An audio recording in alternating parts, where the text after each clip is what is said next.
এজন মানুহ আছিল সমাজৰ বৈষম্যমূলক ব্যৱস্থা দেখি ভয় নকৰাকৈ ক'ব পাৰিছিল, মোৰ কোনো জাতি নাই, মোৰ কোনো ধৰ্ম নাই, মোৰ কোনো জাতি নাই, মোৰ কোনো ধৰ্ম নাই। এজন মানুহ আছিল হিন্দু মুছলমান কৰাসকলক উত্তৰ দিছিল সেই মানুহজনে। হিন্দু মুছলিম লৈ অসমত অন্তত এতিয়ালৈকে একো উৎপাত হোৱা নাই তেনেকুৱা। বেলেগ জেগাত হৈছে, আমাৰ ইয়াত নহয়, আৰু ইনফেক্ট মই থকালৈকে নহয়। চৰকাৰক ভয় কৰা নাছিল মানুহজনে। অনায়াসে কৈছিল আই ডোণ্ট কেয়াৰ। CM PM সকলোকে থকা সৰকা কৰিব পৰা মানুহ। যি মন যায় তাকে কৈ থাকিলে নহ'ব নহয়।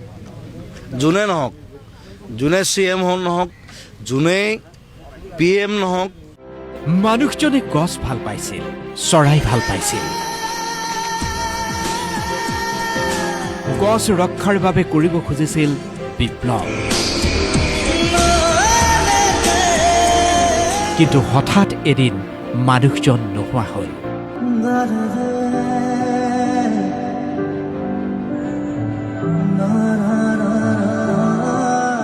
মানুহজন এতিয়া আমাৰ মাজত নাই।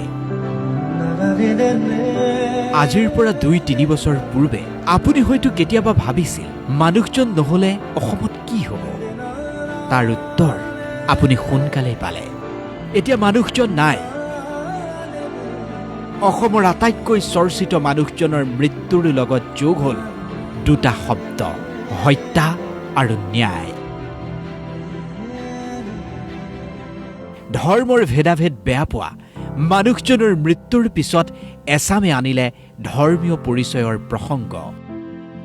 মানুহজনে গছ ভাল পাইছিল, সেই গছ কাটি পেলোৱা হ'ল। জীয়াই থাকোঁতে গোটেই অসমখনেই আছিল তেওঁৰ অনুৰাগী।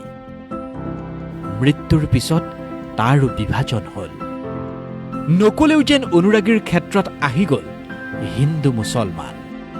মানুহজনে গীতেৰে কৈছিল এন্ধাৰ হ'ব নোৱাৰো, কিন্তু সেইজনৰ সমাধি এতিয়া বুৰ যায় অন্ধকাৰত। মানুহজনে কৈছিল মচি দিব নোখোজো, কিন্তু কোনে জানো মচি পেলাই তেওঁৰেই সেই ছবিখন। এই সকলোবোৰৰ উত্তৰ জীৱিত কালতেই তেওঁ দিছিল। মানুহজনৰ ক্ষেত্ৰত ৰাজনীতি আৰু বিতৰ্ক এতিয়াৰ কথা নহয়।